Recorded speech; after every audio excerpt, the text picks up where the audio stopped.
El siguiente programa es presentado y producido por Senda.fm para CTN Internacional.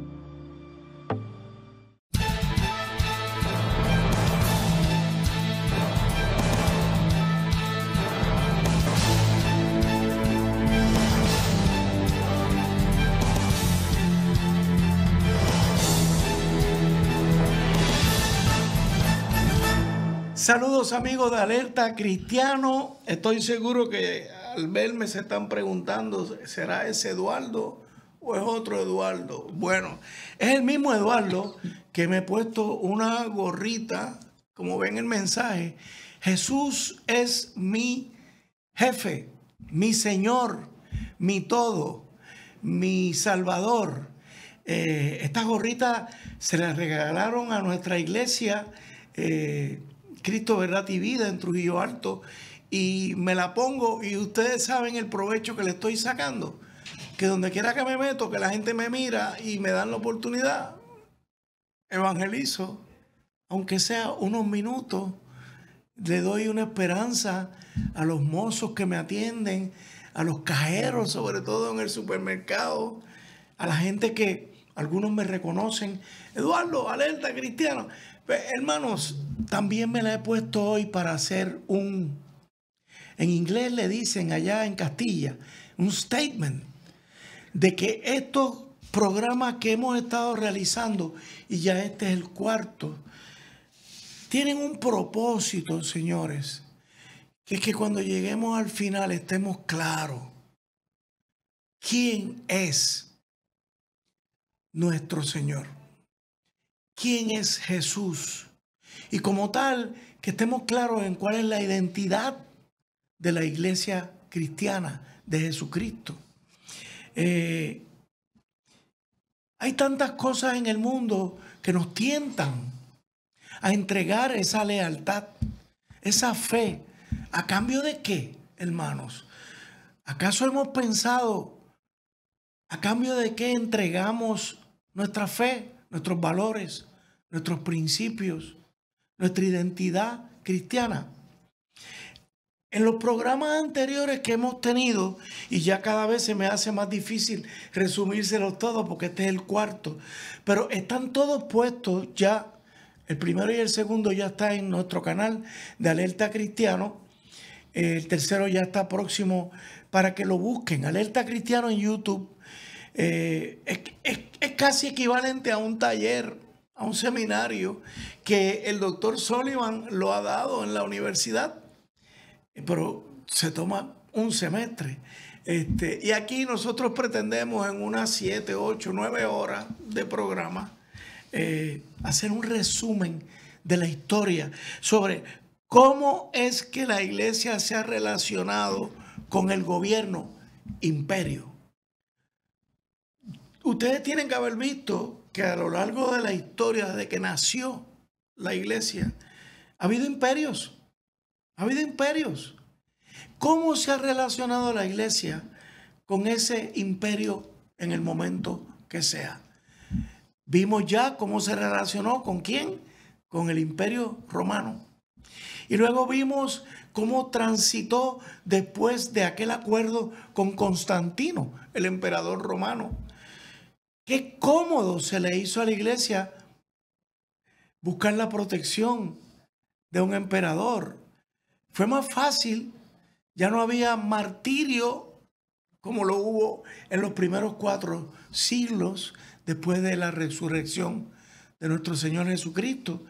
Vimos qué pasó en la Edad Media y hoy vamos a entrar a los nacionalismos modernos en el siglo XIX y XX. Pero, Pastor Sullivan, le doy la bienvenida a nuestro cuarto programa. Buen día y Dios le bendiga a todos que nos acompañan en este peregrinaje histórico. Amén. ¿Verdad? De cómo la iglesia se relaciona en la realidad social, cultural y política en cual nos encontramos, de los cuales somos parte. Porque el creyente y la iglesia no puede existir fuera de su realidad contextual, cultural, política.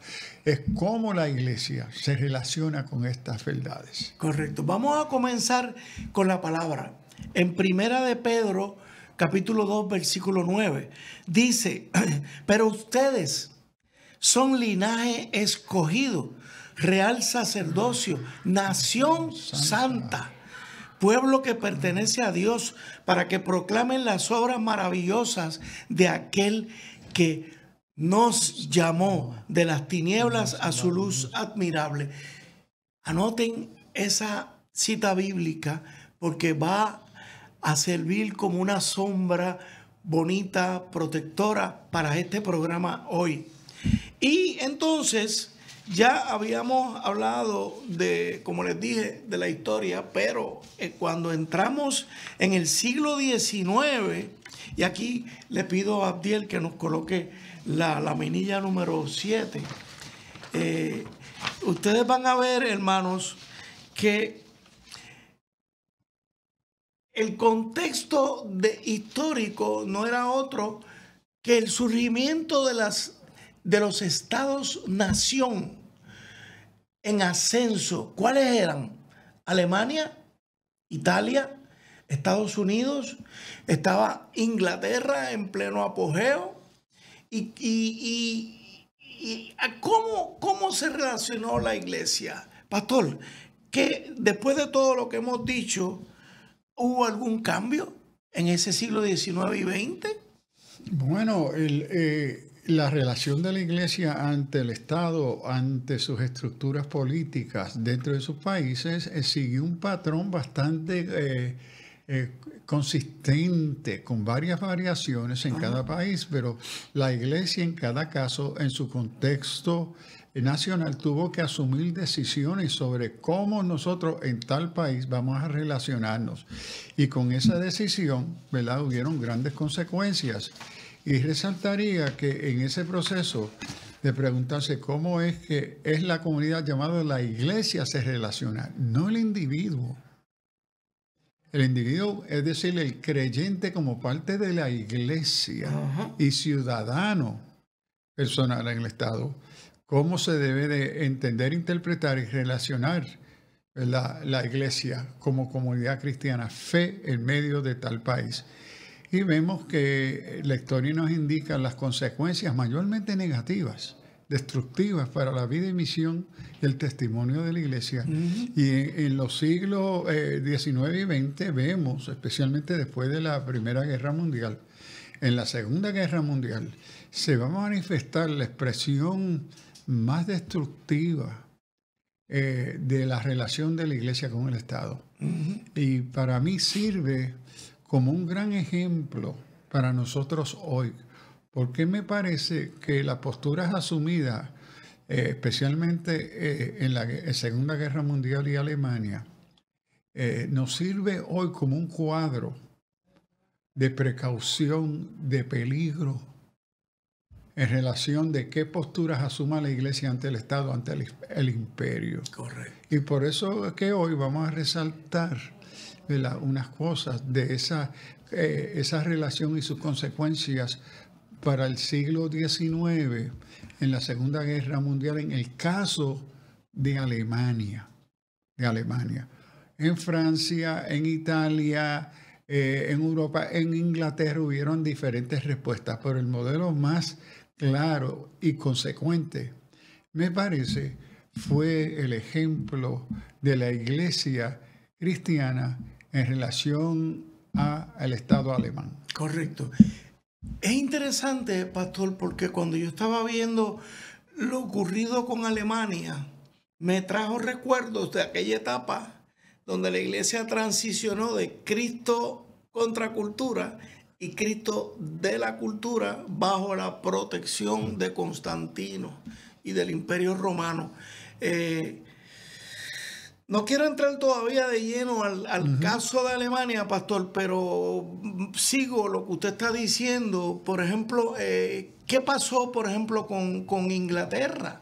ahí se empezaron a manifestar unas identidades particulares y como usted dice, la iglesia se tuvo que adaptar a naciones fuertes. Ya no estamos hablando de una edad media donde era como más flexible, no habían surgimientos de naciones poderosas, pero ya que en el caso de Inglaterra, que era un imperio, ya claro, en el siglo XIX y XX, ya Inglaterra dejó de ser imperio en el XX, y ahí se estaba levantando el imperio de los Estados Unidos. Ese siglo XX fue una encrucijada para la iglesia, porque trató de manera distinta con Hitler en Alemania, trató de manera distinta, ya venía tratando de manera distinta con Inglaterra y los anglicanos, la Alemania luterana, y en Estados Unidos el fenómeno del americanismo cristiano. ¿Qué usted diría? ¿Cuál fue la clave? Si usted ve alguna. Me explico, pastor, ¿por qué le hago esta pregunta? En la historia de la iglesia, los líderes, ¿no? Los servidores, en el caso, quiero hacer una aclaración. Hermano, cuando hablamos de Alemania, la iglesia que tuvo que lidiar mayormente con Hitler fue la iglesia católica. Para mí es la iglesia. O sea, aquí no estamos atacando a los hermanos católicos. Esa era la iglesia, es la iglesia. Los evangélicos incluidos, porque vamos a ver también, hermanos, este libro, Betrayal, traición. ¿Quiénes traicionaron? Pastores evangélicos. O sea, que no estamos hablando únicamente del Papa León XII. Estamos hablando de ¿qué hago frente a un Estado tan poderoso? Un Hitler que ya amenazaba con quedarse con Europa. Esa es mi pregunta, pastor. Bueno, creo que si miramos ya durante el proceso de colonización americana, Inglaterra ya se había establecido un modelo donde Henry VIII en la Inglaterra se establece no solamente como rey, sino como cabeza de la iglesia. Se establece un modelo bien claro, que es cabeza de la iglesia y la razón que el Papa va a excomulgar a Enrique VIII. A echarlo de la iglesia porque él dice, no, yo soy cabeza. Correcto. El rey es cabeza también de la iglesia. Es decir, ya desde Constantino y antes se va desarrollando las consecuencias. Y yo creo que para mí el issue mayor en cada uno de estos casos, en cada contexto histórico, la iglesia con mayúscula, en su diversidad de expresión, tuvo que preguntarse qué es la iglesia para su tiempo, qué es y qué es el testimonio de la Escritura sobre la iglesia. Y entonces la respuesta a esa pregunta, ¿quiénes somos como iglesia?, es lo que va a determinar la naturaleza de la relación con el Estado. Correcto. Entonces, ¿y cómo entonces el Estado, la cultura, influye sobre esa postura de la iglesia con mayúscula? No iglesia con minúscula. Correcto. ¿Ve?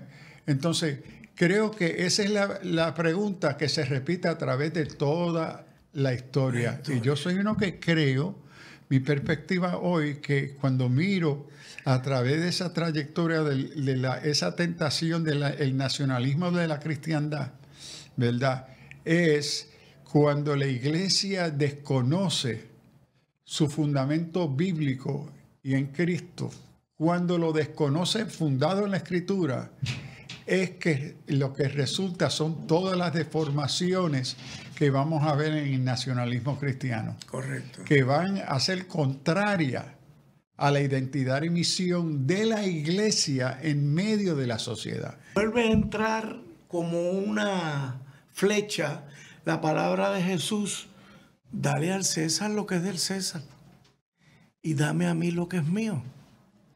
Dale a Dios lo que es de Dios. Y creo que más adelante en otro programa lo vamos a tratar, Sí. que darle a César lo que es de César y darle a Dios no es o no parte de un supuesto que son imperios coiguales. Correcto. Que es la crisis que muchos tienen. Sí, estos son no son coiguales. No son coiguales. Cristo es Señor de toda la creación. Él es Señor de Señor. Jesus is the boss. Correcto. He is Lord. Vaya forma de terminar este segmento. Cristo es el Señor. No nos confundamos, hermano. Alerta cristiano.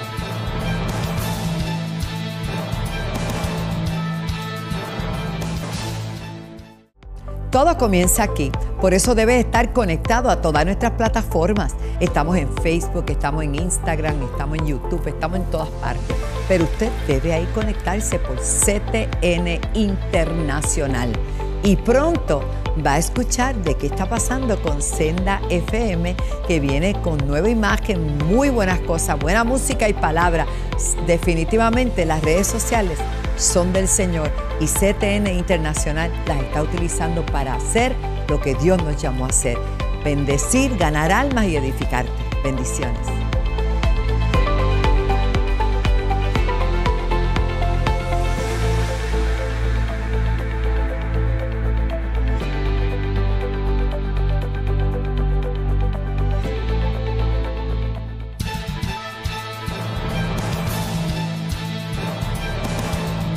De regreso con ustedes, amigos, hermanos.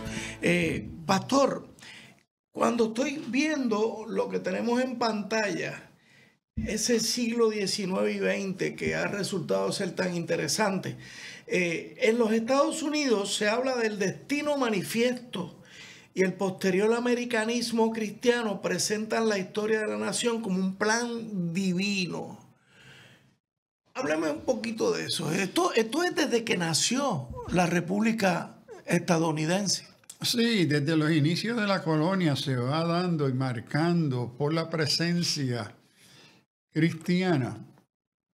Y quiero resaltar que en el inicio de la nación americana hay una diversidad de expresiones religiosas. Ajá. La cristiana no es la única, incluyendo el reconocimiento del judaísmo. Correcto. La primera sinagoga, si no me equivoco, judía, está en Newport, Rhode Island. Y ese edificio, esa sinagoga todavía está en pie. Se reconoce, respetar la expresión religiosa. Pero se va desarrollando en los Estados Unidos un concepto de destino manifiesto que a través de los puritanos y otros, que esta es la nueva Israel en los Estados Unidos, que tiene un destino escogido de Dios. Y en el caso de los Estados Unidos se va a desarrollar una teología que se llama British Israelism, que es una teología que indica que los Estados Unidos se encuentran las 10 tribus perdidas de Israel. Entonces somos parte de las promesas de esa nación santa, real sacerdocio. Okay. Y entonces eso ha marcado, a mi entender, la visión internacional política americana, que los que te bendigan, yo los voy a bendecir, los que te maldigan, yo los voy a maldecir, refiriéndose a Israel y la relación con las naciones. Entonces en los Estados Unidos se ha desarrollado ese concepto que somos la ciudad en la montaña, una luz a las naciones, que somos los escogidos de Dios, los preferidos de Dios. Y eso ha dado entrada al desarrollo, y debo resaltar, ¿verdad?, que el desarrollo del cristianismo nacionalista viene de antes de la guerra civil de los Estados Unidos. Correcto. Esto tiene siglos ya. ¿Ve?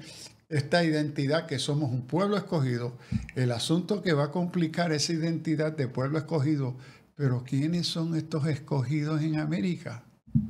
Ahí entonces va a cambiar la composición. Abraham Lincoln pagó un precio. Yes. Entonces los Estados Unidos sigue siendo parte de este patrón de la iglesia, y así como en Europa, así en los Estados Unidos, ha habido una diversidad de respuestas de la expresión de la iglesia en los Estados Unidos, cómo ella se ve, se ubica y se relaciona con el Estado, con el imperio. No hay una voz singular, hay una gran diversidad. Correcto. Le quise traer el tema de Estados Unidos porque, hermano, lo traje porque ahora vamos a hablar de Alemania. Y aquí le quiero preguntar, pastor, ¿cómo Alemania nos sirve de ejemplo a los retos y peligros de la iglesia en relación con el imperio hoy? O sea, ¿qué aprendimos de Alemania? Inicialmente, pastor, yo vi, y ahorita cuando le hice la pregunta, iba tratando de ver qué le pasó al Papa Leo XII. O sea, yo me imagino que él tuvo algo parecido a lo que pasó con Constantino. La iglesia era perseguida.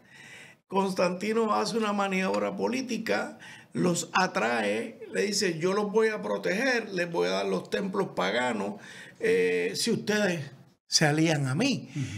¿Qué pasa con Leo XII? Tenía unas circunstancias parecidas. Bien compleja, bien compleja. Como pontífice de la Iglesia Católica, es la institución mayor, no solamente religiosa, política. Correcto. En Alemania. Correcto. El poder de la Iglesia. Ajá. Entonces se encuentra en una encrucijada compleja. Si apoyo al Estado, el elemento de la Iglesia, su poder, él como Papa, en relación al Estado de Hitler, él se hace Señor. Yo estoy sujeto a él. ¿Qué implica esto para la iglesia como iglesia? Que Jesús es el Señor. Si me someto, hay bendición, hay prosperidad, hay aceptación. Entre comillas. Sí, como sucedió con la iglesia en el edicto de Milano, que reciben su legalidad, reciben dinero, reciben templos, bendición del Estado, no son perseguidos, son los preferidos de las religiones más adelante en el imperio. Entonces, se tiene, para mí, yo le tengo un respeto por la complejidad de la crisis, que es negociable ante Hitler y la iglesia, que se apoya, y cómo lo justifico, y cuáles son las consecuencias de muerte. Y aquí me parece que el caso de Alemania y la iglesia católica, y más adelante la iglesia protestante. Correcto. Tiene que enfrentarse, si ser iglesia es reconocer que somos llamados a martirio, a sufrir. Eso lo estableció Jesús. Ustedes serán mis testigos, martireo. Ustedes van a sufrir. Ustedes están en el mundo, no son del mundo.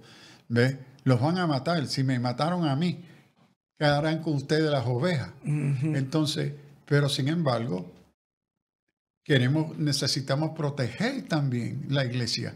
Y en esta tensión nos vemos bien marcados con la iglesia católica primero y segundo con la iglesia protestante. Correcto. Y en la iglesia protestante se va a dar, y lo veremos porque queremos resaltarlo, porque me parece que la iglesia en Alemania, tanto católica como protestante, es un buen ejemplo de las consecuencias y los peligros que se encuentra la iglesia hoy. ¿Cuáles son las lecciones de la historia? ¿Qué aprendimos de la historia?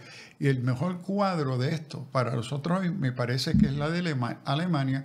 Y en el caso de la Iglesia Católica, en cierto sentido, no se dividió en Alemania. Pero en el caso protestante, la Iglesia se dividió. Y una optó servir a Hitler.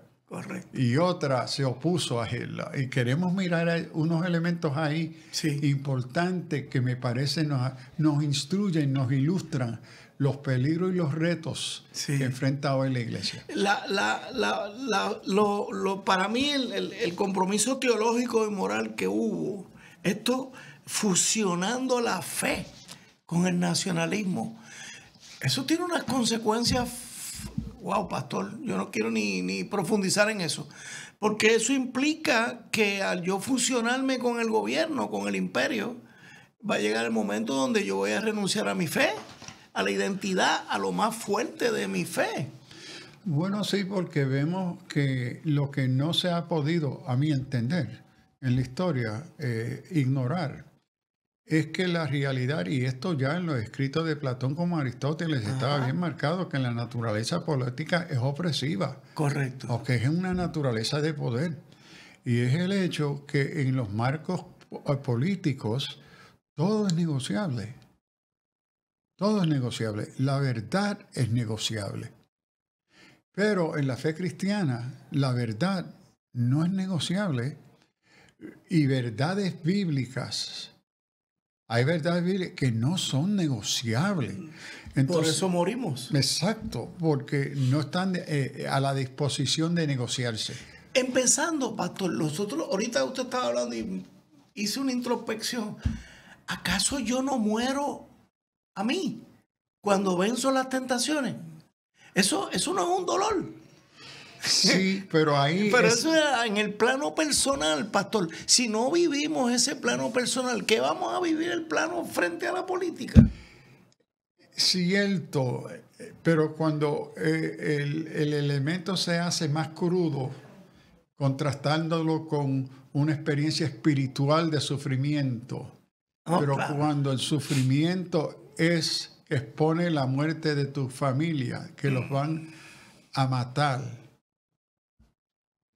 por tu fe. Y aquí tenemos que respetar, y le tengo un respeto a los testigos de Jehová en Alemania y en otros países. Esos no se rindieron. No se rinden. No se rinden.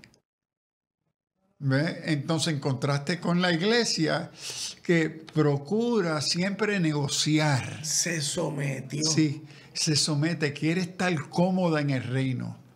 ¿Ve? Entonces, los grandes retos, vemos que en Alemania la iglesia tuvo, porciones de la iglesia decidió, no vamos a sufrir. Hitler desarrolla una iglesia cristiana nacionalista nazi. Fascista. Punto, bien clara. ¿Ok? Y rechaza el Antiguo Testamento. Y mire qué triste, entre las consecuencias teológicas, varios de los grandes teólogos biblistas, especialmente Antiguo Testamento, comenzando con el Antiguo, pero también más tarde Bultmann y otro en el Nuevo, y Schleiermacher como teólogo, son fascistas nazis, son anti-judíos, rechazan el judaísmo. Y se cantaban cristianos. Y se cantaban como los grandes teólogos, Bultmann, Schleiermacher, Hegel. Los grandes académicos se rindieron a Hitler y lo apoyaron la iglesia nazi cristiana.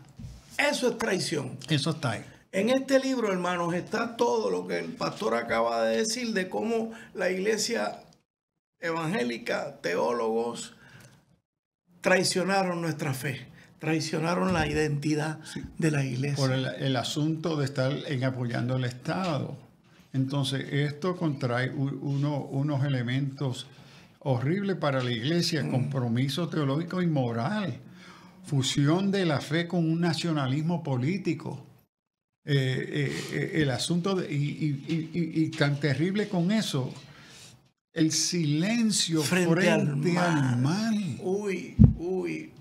O sea, esa masacre a los judíos, que yo estoy consciente que los están matando por millones, y yo me quedo callado. A esas madres, niños y niñas y padres que están recogiendo en las calles, nuestras calles de nuestro país. Pastor, se nos terminó el tiempo. Amigo, esto es muy triste, pero tenemos que enfrentarlo, tenemos que conocerlo, porque si no aprendemos de estas lecciones, amigos, estamos abocados a repetir la historia. Alerta Cristiano, hacemos pausa.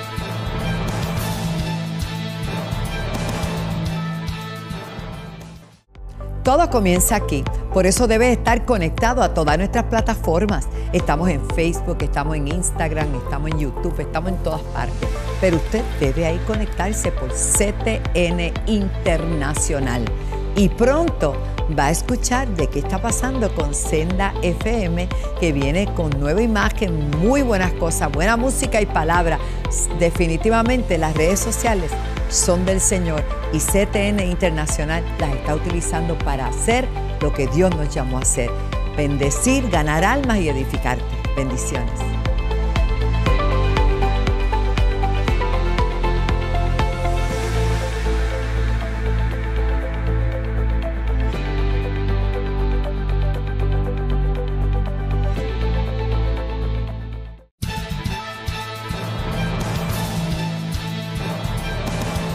Continuamos, amigos, con esta historia triste, pero muy aleccionadora de la relación de la iglesia. Acuérdense, hermanos, en nuestra iglesia, en aquel entonces fue el Papa católico, pero también hubo representantes evangélicos y hubo también unos testigos de Jehová que no se rajaron, que sufrieron. Así que continuamos. Pastor, ese silencio frente al mal no se condenó nunca. La persecución de judíos, disidentes políticos, un silencio sepulcral, para mí fue uno de los ejemplos más cobardes que un cristiano puede vivir. O sea, ¿cómo es que yo puedo permanecer callado ante esa situación? Y entonces eso provoca posiblemente a un varón como como Bonhoeffer, Dietrich, que fue un mártir, que tuvo que salir primero de Alemania, ir a Estados Unidos, tuvo un tiempo, pero regresó. ¿Y cómo regresó? ¿Cómo regresó? Que lo meten preso y antes de acabar, a días de acabar la guerra, lo cuelgan. Pero también hubo un teólogo, Barth, del quien usted me ha citado mucho, tengo libros de él, que se enfrentó. Sí, Karl Barth dirige la iglesia de confesión cristiana contra la iglesia nacionalista nazi, protestante. Y él se convirtió en la voz cantante junto con Bonhoeffer, con Mulban, ¿verdad? Como la voz cantante en defensa de la sana doctrina, la moral, la fe. Y tiene la confesión de Barmen, a donde él escribe una carta a Hitler diciendo: esta es la postura de la iglesia confesante. Nosotros no le apoyamos, nosotros estamos contrarios a lo que esto representa. Entonces vino a ser la expresión de rebelión contra el Estado. Como iglesia, Rebelión. rechazando la falsa iglesia establecida por los nazis. Correcto. Y entonces, y aquí que estaba en juego, entre otras cosas, no ser estar callado entre el mal, la muerte, la mentira. También la división de la iglesia, porque una de las consecuencias graves es que la iglesia, en el caso de la iglesia protestante, se divide. Está la iglesia que apoya al Estado, apoya a Hitler, que reescribe una Biblia nazi. Se publica una Biblia nazi. Wow. Okay. Se cambian los himnos. Hay toda una himnología nazi. Hay toda una estructura y teología. Barth en su bibliografía escribe que él está mirando de su oficina y él ve los grandes teólogos compañeros de él, ¿verdad?, caminando, apoyando a Hitler en las calles de Berlín. Y él entra en un pánico. ¿Cómo puede ser? Estos son los grandes maestros, mis colegas, y que ellos apoyan a Hitler. Entonces, el asunto de la división de la iglesia, cómo el asunto del nacionalismo divide. Y mire, no es el imperio, es la iglesia, con mayúscula, el cuerpo de Cristo. Dividido. Cuando uno que se llama cristiano públicamente separa, rechaza y niega su relación con el otro que se llama cristiano por razones no bíblicas o doctrinales, por política y poder. Entonces, esto es una tragedia para la iglesia, que hay una división de la iglesia. Se pierde la credibilidad del testimonio público de la iglesia. Y note cómo tanto en la época de Hitler como hoy, lo primero que se pierde es la verdad. Sí. Conocerás la verdad y la verdad los hará libres. ¿Y qué hace la iglesia? Decide apoyar la mentira. Y tristemente vemos como en la época de Hitler, ese rechazo a la mentira fue, es decir, específica, clara, pública y en su gran mayoría silenciosa. No, pero yo no dije que yo lo creo, pero te callaste. Te callaste en silencio y tu silencio te traiciona porque estás aceptando la mentira. Correcto. Y la Escritura me parece a mí que el anticristo será el padre de la mentira. Entonces lo vemos esto ya en Alemania.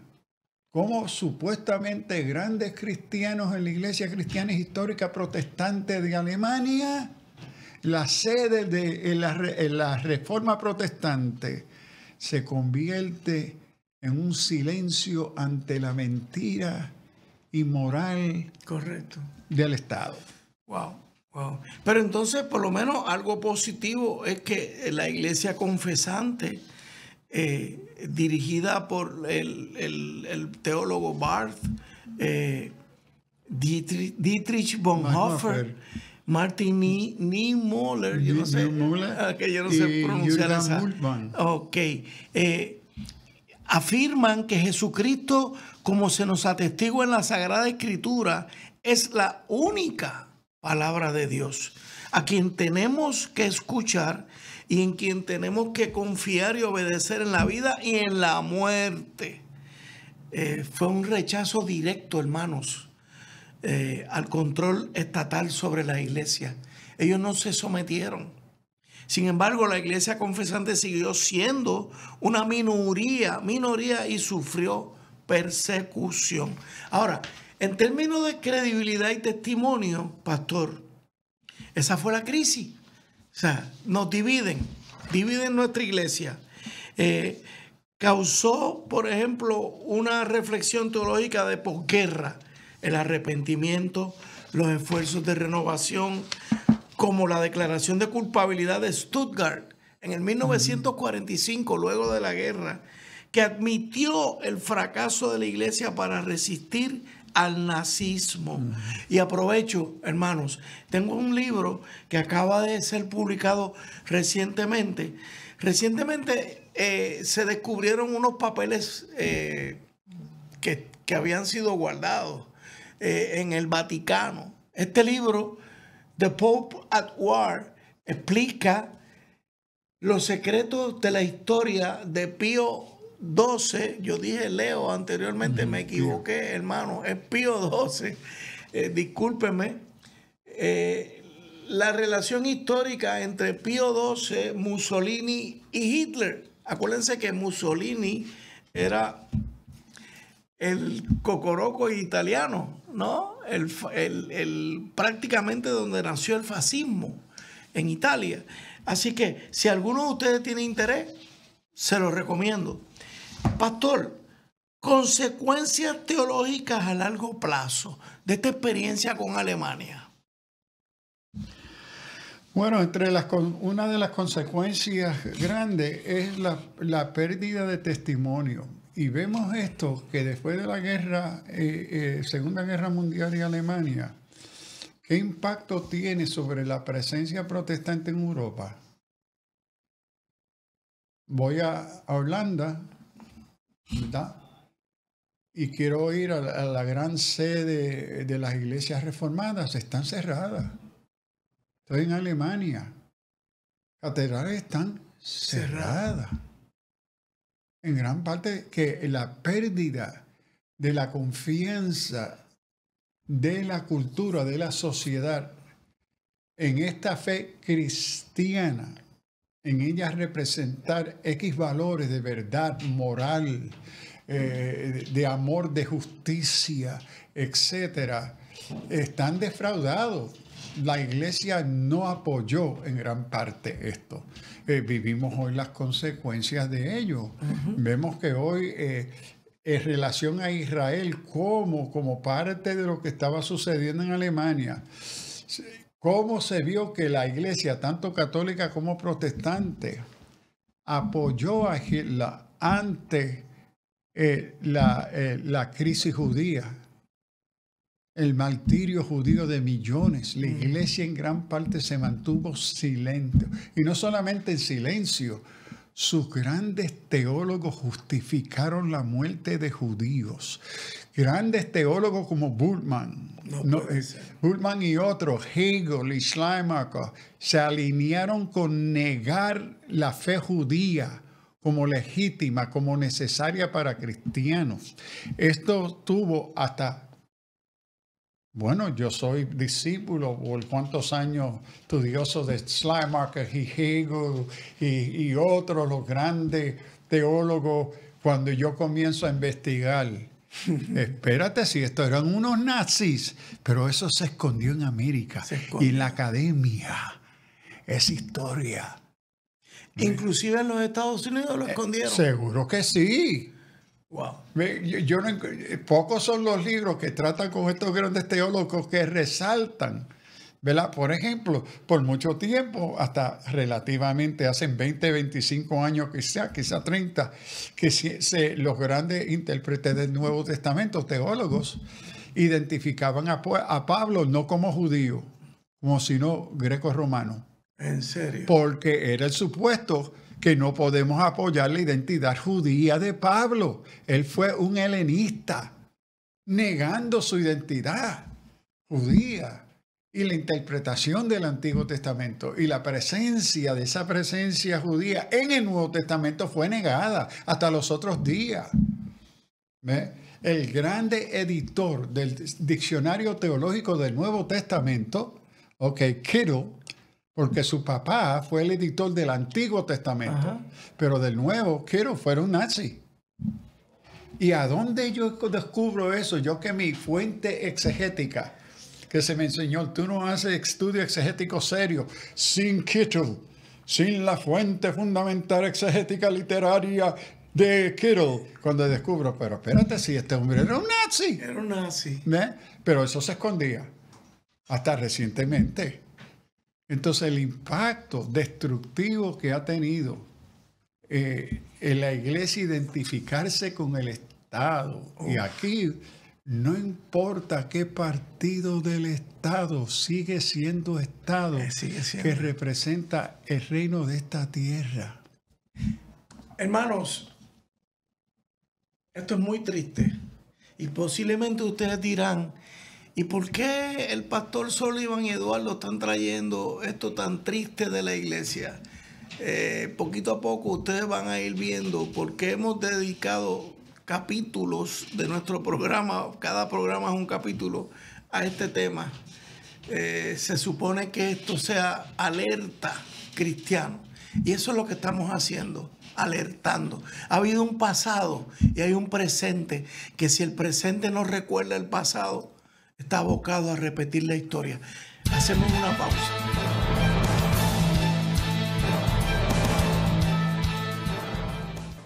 En Senda FM nos dedicamos a traer los éxitos musicales que marcaron tu vida.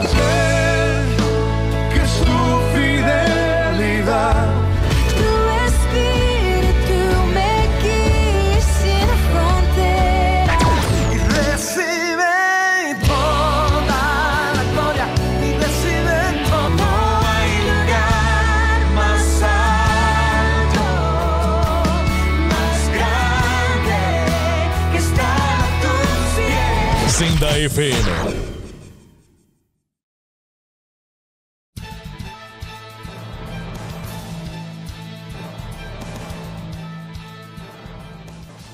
De regreso con ustedes, amigos, hermanos. Pastor, después de esta experiencia con Alemania, con los nazis, con Hitler, Pensando en términos generales de allá para acá, hubo unas consecuencias negativas en términos generales y hubo unas consecuencias positivas. ¿Cuáles son las negativas? Creo que entre ellas podemos considerar la confusión entre el reino de Dios y el reino aquí político de esta tierra. Ok. Es decir, cuando se asume que son iguales o que la iglesia está para servir este reino, ¿okay? Entonces ahí entramos en una contradicción crasa, negativa, de confusión de la identidad de la iglesia y su misión. Segundo es el compromiso y testimonio profético, es decir, el silencio frente a la injusticia, enfrente a la inmoralidad, enfrente a la verdad, la mentira. Silencio frente al abuso. Estos son entre cosas negativas, entre la división de la iglesia, que la iglesia se convierte en un instrumento de identidad política. A favor del Estado, del imperio. En la misma congregación se divide.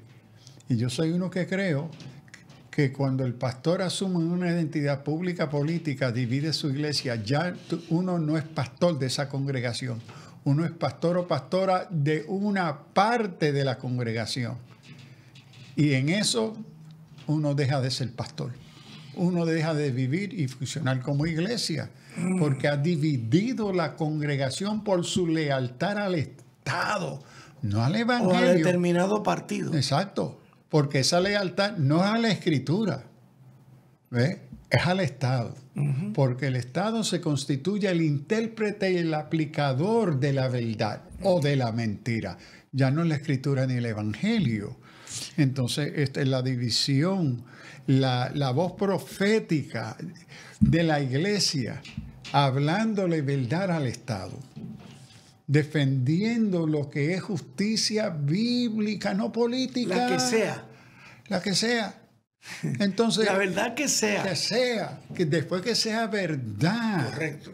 Pero hoy el silencio de la iglesia evangélica ante las mentiras de sus partidos.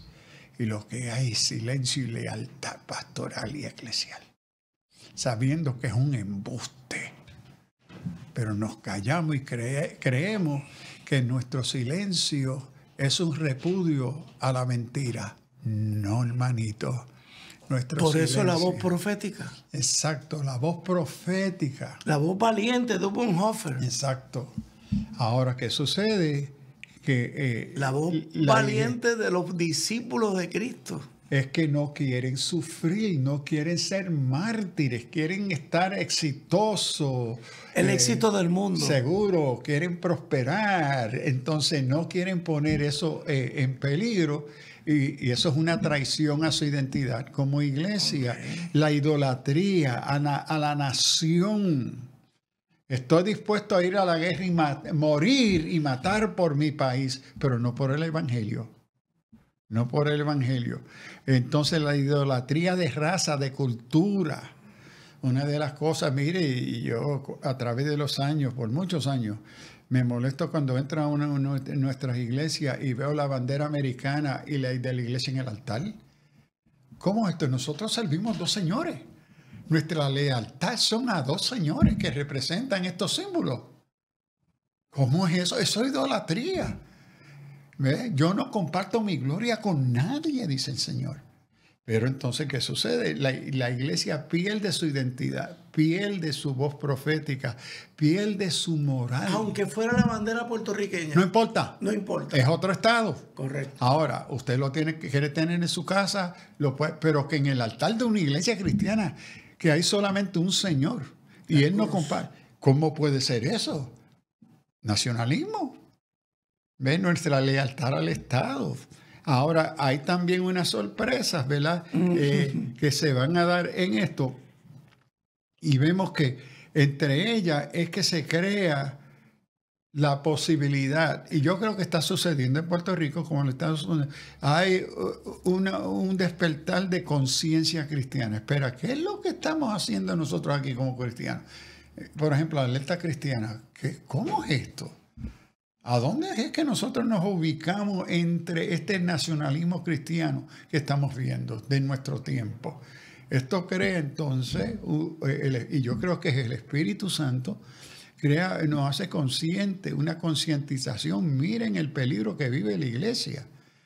Y miren la historia, miren lo que sucedió en el pasado y miren lo que estamos viviendo hoy.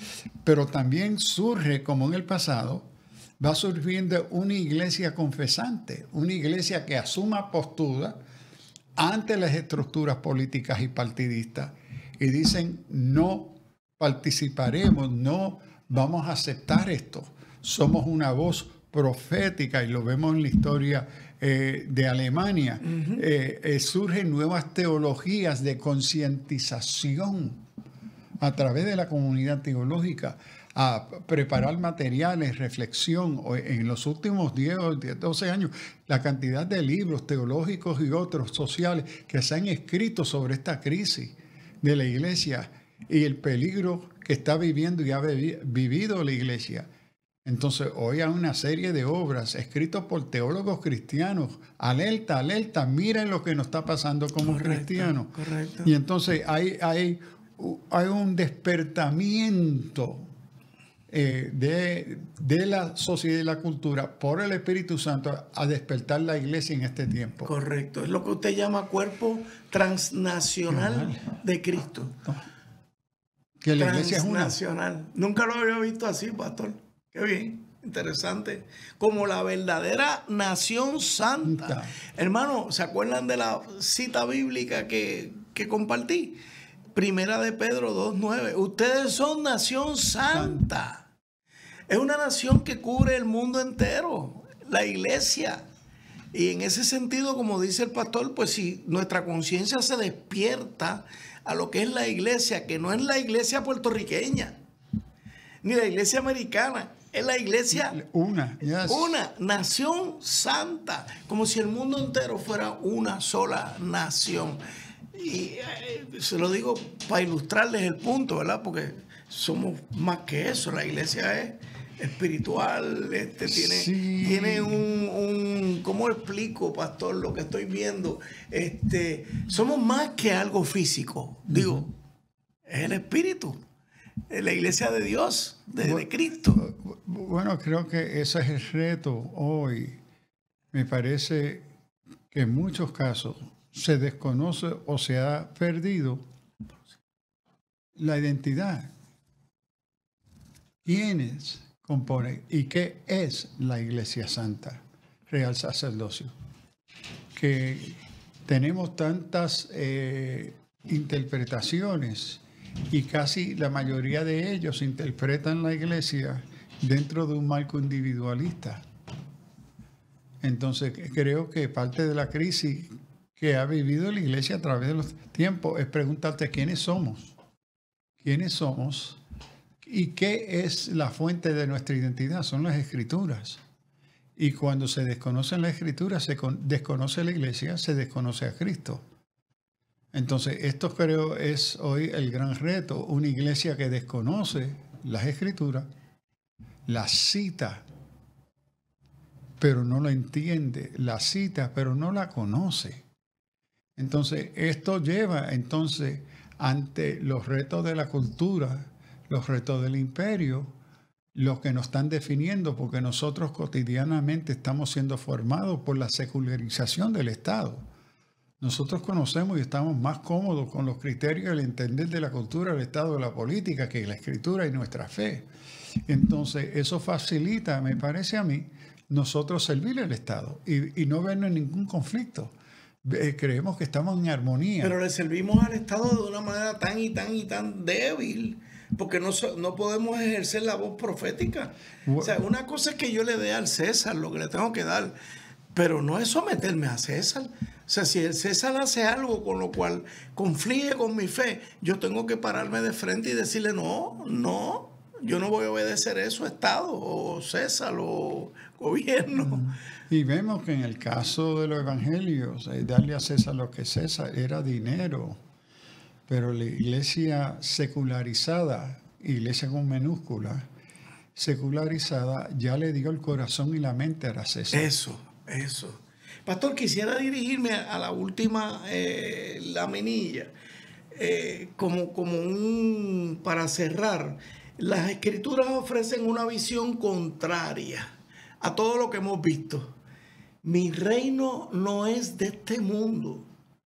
En Juan 18:36. Nuestra ciudadanía está en los cielos. Yo le confieso, pastor, que eso es, a veces a mí se me ha hecho como intangible, no lo puedo agarrar. ¿Por qué? Porque uno, en mi caso personal, que siempre me ha traído la política, me siento metido en el mundo, como el Señor me envía, ¿no? Pero ¿por qué abandono la política? Y hermano, aquí hago una confesión. Yo ya no estoy metido en la política partidista, porque me di cuenta precisamente de esto. Me di cuenta que en un momento dado idolatré un partido. Y el Señor me confrontó con eso. Pasó un tiempo, callé y finalmente me desligué. Porque me di cuenta de que mi identidad es esta. Conocer a Jesucristo como mi Salvador, mi Señor, mi jefe, como dicen los jóvenes, the boss. Y no quiere decir que me voy a desligar de los temas, por eso Alerta Cristiano, pero el que nuestra ciudadanía esté en los cielos es un refuerzo, pastor, de esto de que la nación santa, porque esa es la nación que ejerce esa ciudadanía. Sí, y yo diría ahí en Gálatas, cuando Pablo usa aquí, ya no hay, en Filipenses, nuestra ciudadanía está haciendo un contraste. Es que no está aquí. Nuestro reino es el reino de Dios, pero Él establecerá su señoría aquí. Eso. Él reinará, Correcto. Él volverá. Correcto. Y en el asunto político no hay escatología, hay utopía, pero no escatología. Y en la fe cristiana hay un plan desde el principio al fin, Hasta el fin. de los propósitos de Dios de redención de su señorío. Correcto. De Él establecerá su reino aquí. Correcto. Entonces no es un escapismo, ¿verdad? Sino que nosotros somos llamados ya a desempeñar nuestra ciudadanía. Aquí. Hacerla presente como luz y sal. Correcto. Porque Él vendrá a establecer su reino. Y cerramos diciendo, la iglesia, según el Nuevo Testamento, es un pueblo peregrino, no una nación política. El nacionalismo cristiano, el nacionalismo cristiano en todas las épocas tiende a oscurecer esa identidad escatológica. Ahí el alerta, hermanos, ese es el alerta. No confundamos nuestra identidad. Que ningún nacionalismo empeñe nuestra visión. Pastor, gracias. Hermano, ya pronto, esto trae cola. Ya les dije que venimos por You Are Not Caesar's Friend. Eres amigo de César. Y Jesus is Lord. Caesar is not. Adquieran estos libros, hermanos, porque ese es el camino que vamos a seguir en estos próximos capítulos. Pastor, gracias y Dios me lo bendiga. Gracias, siempre. Dios les bendiga. Abdiel, gracias por tu ayuda y apoyo. Alerta Cristiano, Dios los bendiga. El pasado programa fue presentado y producido por Senda.fm para CTN Internacional.